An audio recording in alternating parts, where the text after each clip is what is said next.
Merci de m'avoir accueilli avec mon équipe. On est venu d'abord en soutien, en soutien de fraternité, pour que vous sachiez qu'il y a des gens qui regardent, qui s'intéressent à ce qui se passe. Vous avez déjà vu les députés insoumis venir ici, donc on sait qu'on partage la lutte, évidemment, c'est vous qui la menez, hein, c'est pas nous. Nous, on vient en renfort quand on nous demande, et dans la forme qu'on nous demande. Mais c'est clair que c'est pas nous, ni qui conduisons, ni qui décidons. C'est absolument extrême. Hein. Alors, bon, moi je voulais venir à un moment un peu utile. Au début, je m'étais dit, il y a des journalistes ici, et je vais dire des orages sur eux. Tu sais que les journalistes. Écoutez ce journaliste. Ah bah oui, toi, t'as hâte. Mais j'avais prévu, je me dis, tiens, je vais y aller. Je savais qu'il y avait la date qui arrivait d'octobre, là, où vous avez le rendez-vous pour faire annuler le PSE. Ah oui, c'est 2 octobre. Alors, je me suis dit, je viens un petit peu avant, comme ça, on va mettre un coup de pression aux autres. Puis ça fait un moment que les copains sont venus me voir pour me dire, il faut que vous veniez, on a envie de vous voir sur place, etc. Et moi, j'avais dit, je viendrai. C'était sûr pour vous. Vous avez vu pourquoi, parce que je viens apprendre des trucs à votre contact. Et donc, je m'étais dit, je viens, mais je vais venir avec des journalistes. Et puis, hier soir, on m'a dit, on va pas faire ça. Parce que vous allez vous mettre dans une colère telle que je voudrais vous épargner ça. C'est que je vais venir avec des journalistes et de fois, ils vont me parler de tout sauf de vous. Alors, et les querelles avec machin, et des histoires avec trucs, et qu'est-ce que vous pensez d'eux? Et vous voyez ça et vous êtes écœurés, comme moi d'ailleurs, de voir des gens qui n'ont rien affiché et qui ne comprennent même pas de quoi on parle. Parce que le recul de l'industrie en France, c'est une perte de savoir pour le pays, mais c'est aussi une perte de connaissance. De moins en moins de gens savent ce que c'est que l'industrie. Comment ça marche, qu'est-ce que c'est d'être à un poste de travail dans l'industrie. Et ils en ont une vision de plus en plus caricaturale. Ils pensent qu'un ouvrier, une ouvrière, c'est en quelque sorte une espèce de supplément avec 2 bras, 2 jambes d'une machine. L'idée s'est perdue de l'importance du travail humain, sans lequel la machine, c'est rien. Et même quand c'est très automatisé, il manque encore le coup de main. Ça, c'est la discussion qu'on a eue ensemble et toutes les choses que vous m'avez apprises. Donc, on a dit, on n'y va pas comme ça. Si c'est pour que ça tourne à la clownerie, moi, je ne fais pas ça. Je ne vais pas dire à des gars qui sont en grève depuis avril, attendez, messieurs, je réponds à monsieur sur je ne sais pas quoi, le budget de ce malheureux parti qui vient de découvrir qu'il a acheté une voie en ruine, etc., etc. Hein. Je ne veux pas faire ça. Ouais, puis d'abord parce que vous ne l'auriez pas supporté, moi non plus, et puis surtout, je n'aurais pas pu avoir l'apprentissage que j'ai eu là en faisant tout. Alors pour ceux qui n'ont pas tout entendu ce qu'on se disait, vous savez peut-être que j'ai été ministre de l'enseignement professionnel entre 2000 et 2002. Donc j'ai comme ça dû comprendre ce qu'était un diplôme professionnel, en quoi consistait dans le détail. Je ne le savais pas. Moi, mes études, c'était de la littérature. Imaginez-vous que ça n'avait aucun rapport avec tout ça. Et donc j'ai dû apprendre comment ça se passait. Comme je suis militant de gauche, il y en a même qui disent que c'est pire que de gauche, l'opposition. Et donc je connaissais la relation de travail, les formes de l'exploitation et tout ça. Mais dans le travail, il y a la partie humaine, il y a l'exploitation, il y a la production, puis il y a surtout, qui pour moi est fondamental, c'est le savoir. Chemine à travers des individus qui apprennent. Par exemple, tout à l'heure, on m'a expliqué, ce que peu de gens savent, c'est que pour faire une pièce, n'importe laquelle, il y a un tour de main, même si c'est la machine qui le fait. Moi, j'avais découvert ça, j'ai raconté la blague à des copains là, qui étaient autour de moi tout à l'heure. La fois où je suis allé voir, je ne me rappelle plus du nom de la boîte, c'était à Grenoble. C'est une boîte très connue, je ne sais pas si c'est ceux qui sont appelés à les racheter à Alstom. Et quand je suis arrivé, le premier gars que je vois, je lui dis, vous êtes là depuis combien de temps, vous? Et le gars, il me répond, 110 ans. Je dis, bon, il y a une blague, excuse-moi. Et puis, bah oui, il y a moi, et puis tout ce que les vieux m'ont appris. Et nous, ça fait 110 ans que cette usine travaille, et il dit, moi, je suis le gars qui est l'héritier de ces 110 années de travail. Et on a eu un bon contact parce que ces gars, ils fabriquent les roues qui équipe les centrales hydrauliques. Je me rappelle de cela, mais je pourrais vous raconter des histoires comme ça de mon état d'entreprise. Et il m'avait dit, le gars, nous ici, à la fin, s'il n'y a pas une personne humaine qui est là, derrière la machine, ça ne sert à rien, on peut tout arrêter. Parce que ça ne marche que si le gars qui est là sait bon, ce qu'il y a à faire, parce que moi, je ne sais pas vous raconter une tempête. Avec leur machine, ils ont équipé 25% des centrales hydrauliques du monde. D'accord? Autrement dit, si vous y réfléchissez, vous voyez 100 gars dans une usine, et ces 100 gars-là, ils ont permis à des millions de gens d'avoir de l'électricité. D'accord? Donc on voit comment la chaîne du savoir, elle propage du bien-être, du mieux vivre, etc. Et donc c'est toujours moi ce qui m'intéresse, et comment le capitalisme arrive à tout exploiter. Et là, vous m'avez raconté comment la paye dépendait de la machine, du poste de travail, et plus de la qualification de l'ouvrier. Il est clair que c'est un recul terrible, parce que c'est plus la qualification qui compte, c'est juste le geste professionnel. Alors on peut dire c'est du pareil au même. Non, c'est pas du tout du pareil au même.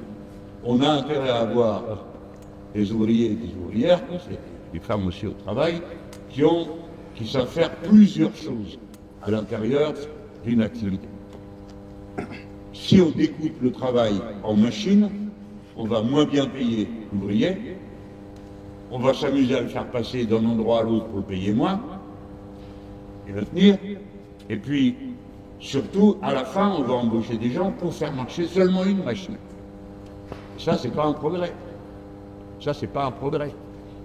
Et j'ai raconté à ceux qui m'entouraient comment ça se passait dans les usines automobiles mexicaines, puisque j'ai aussi visité des usines mexicaines. Je vous ai dit que ça m'intéressait de comprendre comment on fait les choses. Eh bien, le gars, il arrive et il dit, bon, ben moi, je viens travailler chez vous. Monsieur, vous avez un diplôme? Ben non, la vie a fait que, ok, d'accord. Alors, on leur disait, ben messieurs, si vous voulez bosser avec nous, il faut que vous ayez au moins un certificat de compétence. Pour faire marcher une machine. Je lui dis, alors, je fais comment pour le certificat de compétence? Là, il y a une école. C'est une école privée, payée. Ben, la partie régimée, quand même. Donc, déjà, tu commences par payer, soi-disant pour apprendre le boulot que des fois tu sais faire. Hein. Et ensuite, sur le certificat de compétence, là, je parle vraiment à des gens qui connaissent quelque chose au métier. Hein. Sur le certificat de compétence, ils te mettaient une date, comme sur les yaourts. Certificat de compétence pour 5 ans. La durée de vie d'une bagnole sur le marché, c'est 7 ans. Ça veut dire qu'à partir de la 5e année, on te garde, on te prend comme ça, et l'autre machine va arriver, l'autre véhicule va arriver. Donc il va falloir re-régler toutes les machines. Et ils vont renvoyer tout le monde à nouveau à ce certificat de compétence. Donc, en aucun cas, notre intérêt, c'est qu'un ouvrier soit accepté juste pour une machine. Et tout ce qu'on peut faire pour bloquer ça est bon. Alors c'est les syndicats qui savent le faire parce qu'ils peuvent le bloquer dans plusieurs usines en même temps. Mais vraiment, c'est un enjeu décisif pour la paye, la reconnaissance de la qualification et évidemment la qualité du travail. Alors je vais regarder comment vous en êtes sortis, mais là je vois quand même que la convention de la métallurgie, d'abord je ne savais pas qu'elle était régionale. Mais avant. Et que le national pour vous c'est moins bon. Ça je ne le savais pas.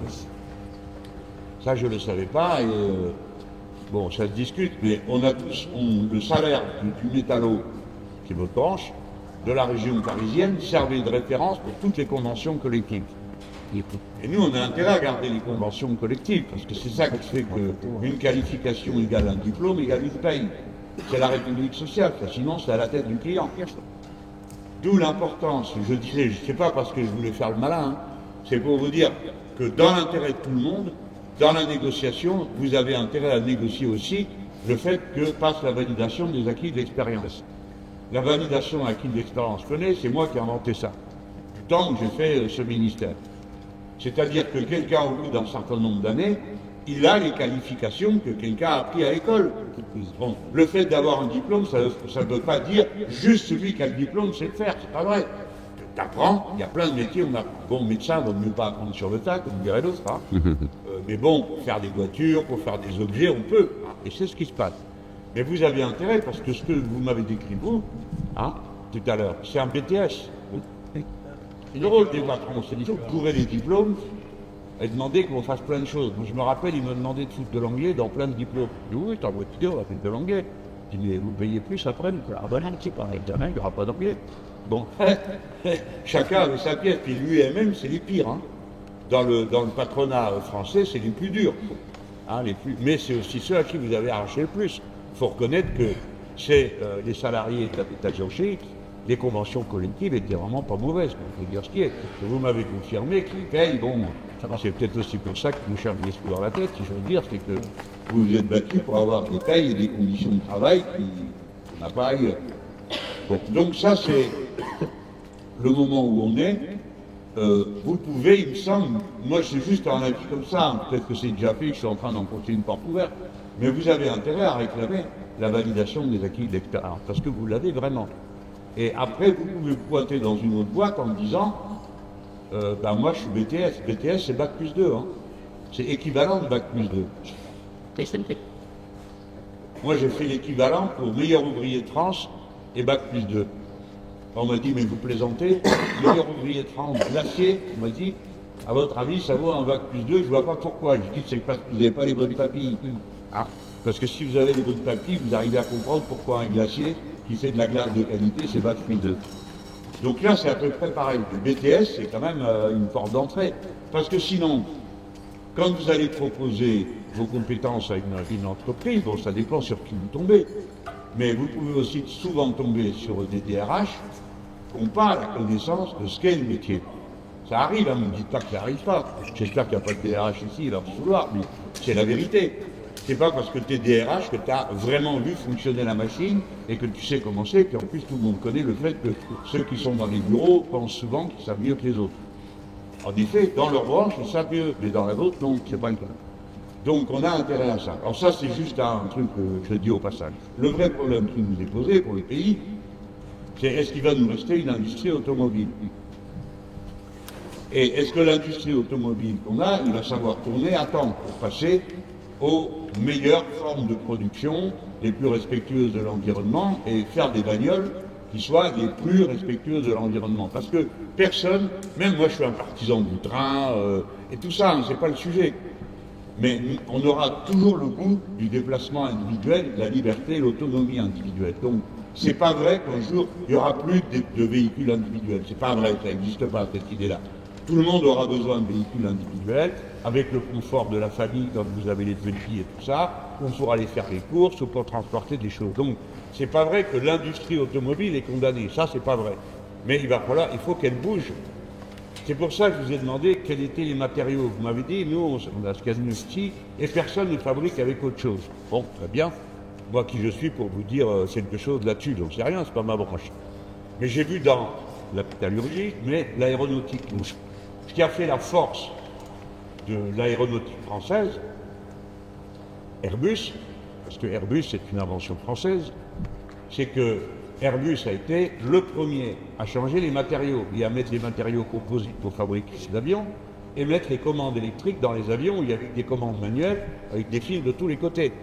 Et ça a donné comme résultat qu'une industrie qui n'existait pas à ce niveau a rattrapé le niveau mondial et maintenant battu Boeing, qui était le gros fabricant. Maintenant, on a devant nous les Chinois. Et puis, il faut qu'arrête la pagaille capitaliste là-dedans. Le fait d'avoir tout privatisé, vous savez, aujourd'hui, on ne pourrait pas refaire Airbus avec le système européen. Parce que Airbus a fonctionné parce que l'État faisait des avances sur commande. Ça serait considéré comme une subvention aujourd'hui. Donc ça ne marcherait pas avec l'Europe. Non, mais c'est pour dire que, tu vois, les problèmes existent. Et là, on n'a pas intérêt non plus, pardon si je vous embarque un peu loin, mais c'est pour qu'on voit quel est l'intérêt. Tout à l'heure, j'ai commencé par les machines. Vous savez faire marcher des machines pour faire des bagnoles, mais les mêmes machines sont capables de produire non plus des portes de voitures, mais des portes de fusées, des portes de... Voilà, c'est un tout le savoir.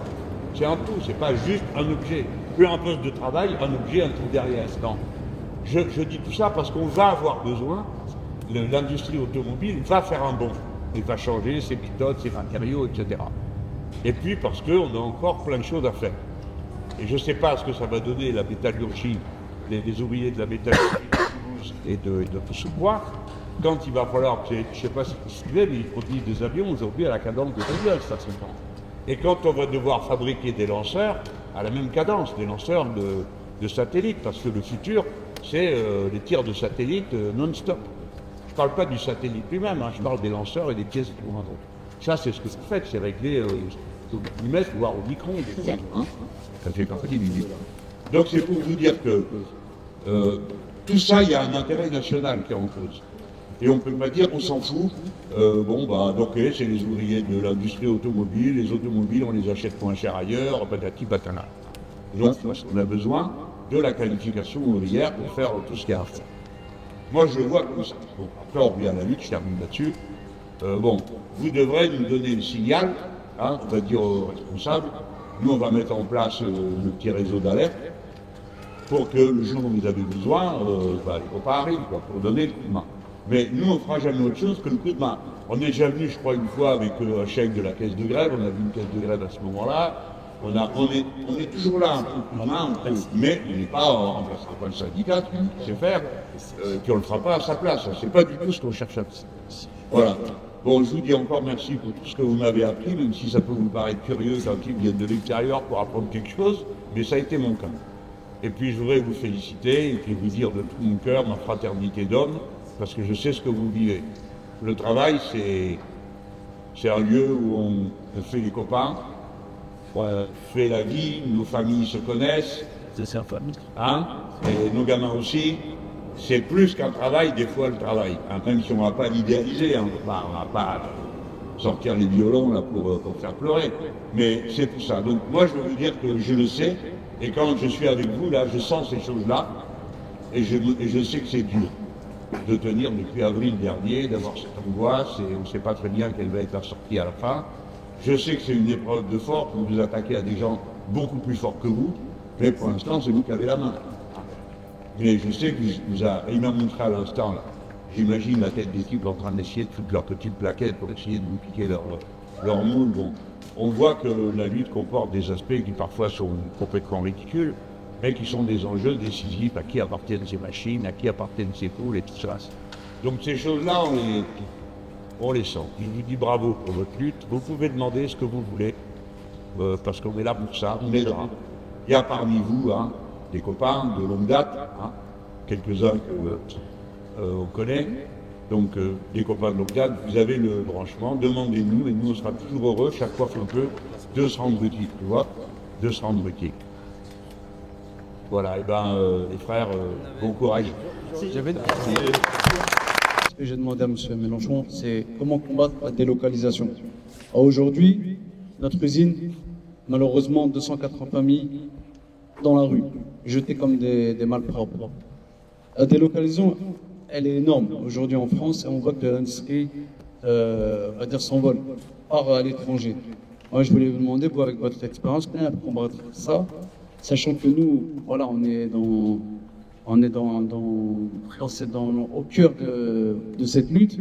On a Valeo, on a Eurostamp et un peu de CLN.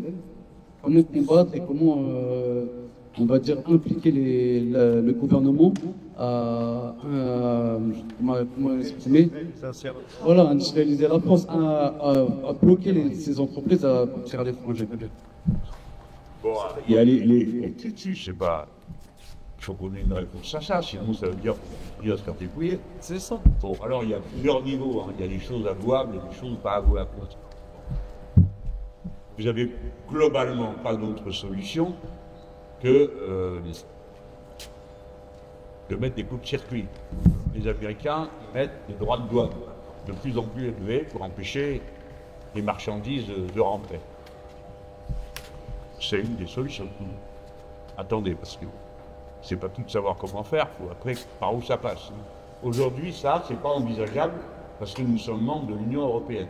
Et dans l'Union européenne, la valeur suprême, c'est la concurrence libre et non faussée, disent-ils. Donc on le sait. Mais on peut aussi faire autre chose que de s'aplatir comme des carpettes dans la discussion au niveau européen. Moi je vous dis, c'est pas du tout un bon signe que le président Macron ait accepté de changer Breton. Je ne sais pas que Breton soit un copain, hein, c'est pas du tout le cas. Mais si vous acceptez que quelqu'un de l'extérieur vous dise qui vous avez le droit de nommer, vous êtes perdus, les gars. Vous n'êtes plus un pays souverain. Si nous, les Français, nous avons un poste à la Commission, c'est nous, les Français, qui décidons. Point. Barre. D'accord ? Bon. Donc, après, nous sommes 20% de l'économie européenne. Donc, c'est pas vrai qu'on est des petits garçons qui ont aucun moyen ou qui ont très peu de moyens. Nos pauvres copains grecs, ils faisaient 2% de l'économie européenne. C'est clair qu'ils ne sont pas dans le même rapport de force que nous. Hein. Mais le rapport de force, il se dégrade si vous n'avez aucune contrepartie. Ok ? S'il n'y a plus de métallurgie en France, si on ne fabrique plus des aciers phares dont on a besoin, qu'on met dans ces machines, c'est clair que vous n'êtes pas dans la bonne situation pour dire maintenant, si vous me cassez les pieds, vous n'aurez plus d'acier fin. Bref. Ce que je veux dire par là, c'est que dans une négociation, d'abord, il faut que la négociation ait lieu. Deuxièmement, il faut qu'il y ait des arguments, de rapport de force. Ça ne peut pas être simplement de s'amener, de dire nous, on est français, on fait ce qu'on veut. Ça ne lâchera pas. Parce qu'on va dire alors pourquoi ? Et si tout le monde fait pareil, il n'y a plus aucun échange possible. Donc on met cette thèse de côté. Ça, c'est des choses qui peuvent se dire. C'est déjà énorme. C'est vrai. On peut fermer notre marché à certaines productions. Pourquoi et comment ? Premier élément, je crois que c'est un article, je ne vais pas faire le malin si c'est 5 ou 6, de l'OMC, qui dit que dans certaines... OMC, c'est Organisation mondiale du commerce.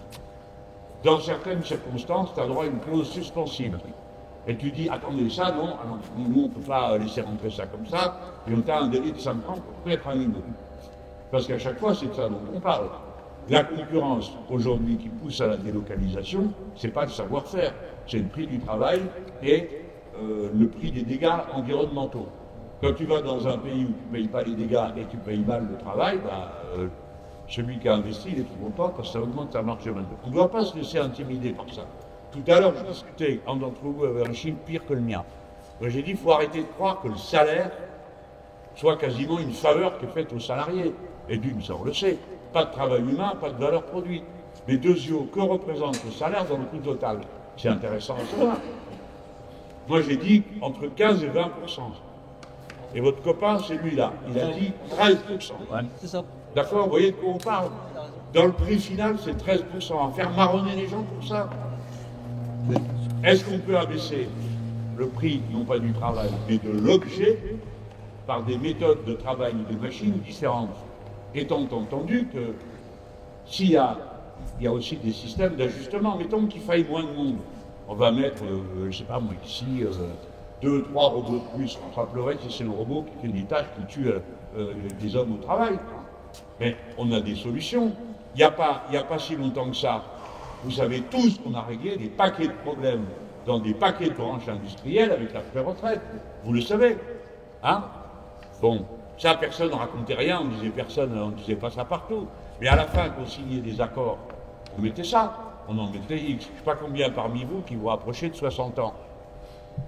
Il doit y en avoir quand même quelques-uns. Moi, j'ai passé toute ma campagne à expliquer que ces gens allaient amener 64 ans et que ça donnerait mécaniquement, compte tenu du nombre d'années à cotiser, 67 pour un paquet d'entre nous.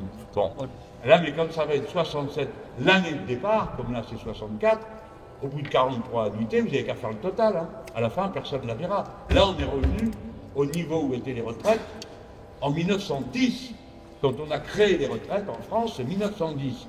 Et la retraite était à 64 ans, 65 ans. Et quand Jean Jaurès vote ça, il dit « Moi, ça ne me satisfait pas du tout. On prend et on améliorera. » On a tellement amélioré qu'on l'a revenu à la même date. Donc moi, je reste sur la position de la retraite à 60 ans parce qu'on peut le faire. Je vous raconte ça parce que ça fait partie des choses. Si vous voulez adapter l'appareil de production sans dézinguer les êtres humains, il faut avoir des solutions humaines.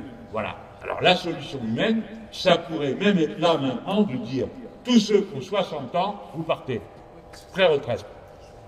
Mais oui, mais bon. Ça ne prend en compte la pénibilité. Mais oui, mais il y a la pénibilité, mais il y a les droits qui sont liés à l'âge, tout simplement. Il n'y a pas besoin d'être un mec pour comprendre qu'au-delà de 60 ans, il y a des boulots durs. On dit, on ne peut pas parce qu'on vit plus longtemps, un gros malin, on vit plus longtemps parce qu'on partait à la retraite plus tôt.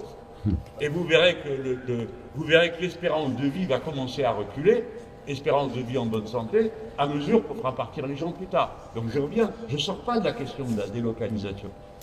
Si la solution, c'est pas toucher au salaire, c'est toucher à la façon de produire, Bon, ben, on va voir comment on fait. Et si on ne veut pas que ça bousille des paquets de gens, parce que la robotisation ou l'automatisation, alors on permet à des gens de partir. C'est une des solutions, il y en a d'autres. Hein. Il y a des reconversions, tout ça, mais déjà quand on travaille sur le critère âge et sur le critère machine, on a déjà fait une bonne partie du travail. Après, est-ce qu'on a des bonnes raisons de bloquer certaines choses? Supposons qu'on soit capable de faire dans le pays, nous, les voitures électriques, je mets de côté la question de savoir où on va trouver l'électricité et tout ça, je mets ça de côté. Supposons qu'on dise, ben nous, terminé, telle date, plus de moteur thermique. Bon, vous ne pouvez pas être con, vous dites, mais nous, qu'est-ce qu'on dit là-dedans? Ah ben regarde, qu'est-ce qu'ils nous viennent, qu'est-ce qu'on fait, où on le fait. Mais vous mettez une norme après. La norme, c'est, nous, on ne veut pas en France comment une seule bagnole qui crache plus de ou qui coûte plus de dégagement de CO2 à tel point. C'est-à-dire que vous pouvez avoir des normes sanitaires de protectionnisme. Mais pour faire tout ça, ça ne peut pas se régler usine par usine. C'est forcément un plan d'ensemble. Donc, la planification, c'est pour ça que l'on parle de planification écologique. Ça nécessite que toute la chaîne de production soit maîtrisée d'un bout à l'autre et qu'on arrête de s'en prendre aux gens qu'il y a dedans. Et qu'on dise, on va faire comme ci, on va faire comme ça, on va prendre ici, on va prendre là. On l'a fait, Vincent. C'est pas un truc que j'invente. On l'a fait dans le passé. On l'a fait pour faire des avions, on l'a fait pour faire des fusées, on l'a fait pour faire des trains. Et alors, on n'est plus capable de le faire, on ne sait plus le faire. On ne sait plus le faire, pourquoi? Si vous êtes tous en compétition les uns contre les autres, si c'est la concurrence libre et non faussée, alors le paramètre sur lequel on peut visser, c'est vos salaires. C'est tout. C'est pourquoi ils atomisent tout. C'est pour ça qu'ils créent les conditions de salarisation les plus défavorables pour permettre d'éplucher les gens un par un. Ce que vous m'avez raconté tout à l'heure sur les postes de travail, je vous garantis que moi j'ai appris quelque chose aujourd'hui, je ne savais pas qu'on en était là. Moi je faisais partie des gens qui se foutaient des gars de, je ne sais pas parce que c'est des potes, mais de Usinor Dunkerque qui étaient tout contents parce qu'on leur avait dit on va évaluer la paye de chacun sur la compétence. Je parle 2 ans après, tout le monde était en grève pour en revenir à la reconnaissance des qualifications. Il y avait un syndicat qui avait signé et pas les autres. Non, pardon, l'inverse. Ils avaient tous signé sauf un. Bon, ben, j'aime mieux vous dire que, franchement, il ne fallait pas être un aigle pour comprendre que ça allait mal tourner. Et parce que qui est les gars qui disent ah ben moi, non, moi je suis très compétent. Tout le monde est capable de dire ça. Et puis de dire ah mon voisin il fait moins bien que moi. Tout le monde est capable de dire ça. D'accord? Mais ça c'est pipeau, c'est des phrases. Ce qui compte, c'est qu'est-ce que tu sais faire réellement. Et ça c'est le diplôme. Lâchez pas les organisations collectives. Dès que vous croyez, dès que quelqu'un croit que ça vient s'en sortir tout seul, il est mort. Et il fait mourir les autres avec. Je dis ça au passage, ça ne me coûte rien, mais je m'appuie sur mon âge pour le dire. Voilà. Donc la délocalisation, on peut entrer par 3 portes, 4, en comptant la planification, pour la combattre. Donc ce n'est pas vrai qu'on est sans moyens. Mais si c'est chacun produit comme il veut, au moins cher possible, ben ça vous donne quand l'usine Renault arrive au Maroc, on ne peut pas acheter des pierres aux Marocains, ni aux travailleurs marocains qui vont avoir du boulot. Ben, le Wali, c'est-à-dire le préfet, il a dit ah ouais, vous voulez chez nous, très bien. Qu'est-ce que vous voulez? Rien. Rien, amenez votre usine. Donc, ils ont amené leur usine et il n'y a pas eu de conditions particulières qui ont été négociées. Et comme ça, et ça se passe comme je dis pas ça. Hein, moi, je suis né au Maroc, c'est pas moi qui vous allez faire dire du mal des Marocains, mais c'est pour dire que c'est comme ça pour tous les pays. Et il y a même eu des pays, je me rappelle d'un exemple, c'était aussi dans la métallurgie, c'était en Thaïlande. Les gars avaient une convention collective. Il y avait une loi nationale, le patron vient, décide que la loi ne s'applique pas. Les types se foutent en grève en disant c'est la loi. Ben, ils ont envoyé l'armée pour leur faire reprendre le travail. Mais oui, si vous arrivez dans un pays où il n'y a pas de boulot, il n'y a pas d'entreprise, ben, les gens ils sont prêts à tout donner pour avoir du boulot, un salaire, etc. Donc c'est pas comme ça qu'on réglera le problème. C'est pas en s'en prenant à eux. C'est nous en réglant parce qu'on sait le faire. Moi, voilà comment je me représente l'affaire. Et je dis que l'industrie automobile, si on ne fait rien, il n'y en aura plus. Voilà ce que je vous dis. Il n'y en aura plus. Tout à l'heure, tu m'as dit, je ne sais plus lequel d'entre vous, m'a dit oui, ça a commencé avec les fonderies. En effet, eh bien tiens, oui, c'est toi qui m'as dit ça. Les fonderies, moi j'ai fait le tour des fonderies, là-bas dans l'Ouest, là-bas dans le Jura, à Saint-Claude, où ils font des morceaux de pièces, je ne sais pas vous dire à quoi ça sert. C'est la moitié d'un carburateur, ou c'est un carburateur, bon, ils le font d'une pièce, c'est du super boulot, tout fermé. Alors maintenant, on en est à vos unités de travail. Donc si ça continue comme ça, il n'y aura plus d'industrie automobile dans ce pays. Mais pour remettre en route une industrie automobile, si jamais un jour il y en a un qui se rappelle que les automobiles on en a besoin et qu'il vaut mieux les fabriquer, vous allez voir, ça se fait pas en un claquement de doigts. Il faut retrouver les gens capables, il faut retrouver les savoir-faire, il faut retrouver les machines, il faut trouver les ingénieurs, il faut trouver les architectes, il faut trouver les designers, c'est-à-dire toute la chaîne de production qui existe. Quand vous l'avez plus, il faut la recommencer à zéro. C'est des dizaines de métiers. Hein, et il n'y a que ceux qui n'ont jamais vu un objet se fabriquer pour croire qu'il suffit de claquer dans les doigts pour les faire apparaître. Moi, je vous dis ça parce que je pense que le moment est grave et le copain qui m'a dit ça, il a eu raison de me dire, de dire attention, on est passé de la fonte, maintenant on est aux pièces comme celles que vous avez, là, les pièces autonomes.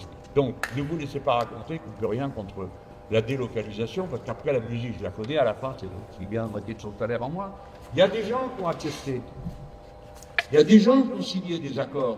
On travaille plus longtemps, etc., etc. Ah, en plus, tu nous payes moins. Bon, d'accord, tu nous payes moins, moi, je peux rester là. Ils ont accepté, ça a donné quoi?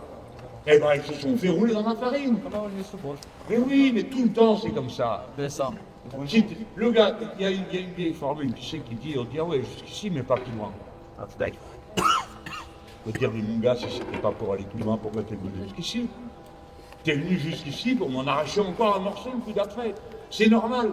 Vous voyez, c'est pas la méchanceté, c'est pas la psychologie qui est en cause. C'est que t'as des gens qui sont payés pour ça. Faut faire ce qu'il appelle faire baisser les coûts de production. Voilà, donc le mec il fait son métier. La fille fait son métier, allez, donc on diminue les salaires, on augmente les cadences, le machin, etc. Et la durée du temps de travail, parce que la durée du temps de travail, c'est la formule magique pour augmenter la part de la plus-value des cas mondiaux à la santé, comme des trucs comme ça. C'est pas vraiment c'est à cause d'économie politique. Bon voilà moi comment je vous réponds. Je ne dis pas que ma réponse est parfaite, mais c'est pour vous montrer que les uns les autres, on y a réfléchi et qu'on n'est pas sans moyens. Ce n'est pas vrai. Mais à condition d'accepter d'utiliser des moyens dont eux ne veulent plus entendre parler. Si c'est la concurrence libre et non faussée, ça lui bien sûr permet, hein, parce que vous ne gagnerez jamais.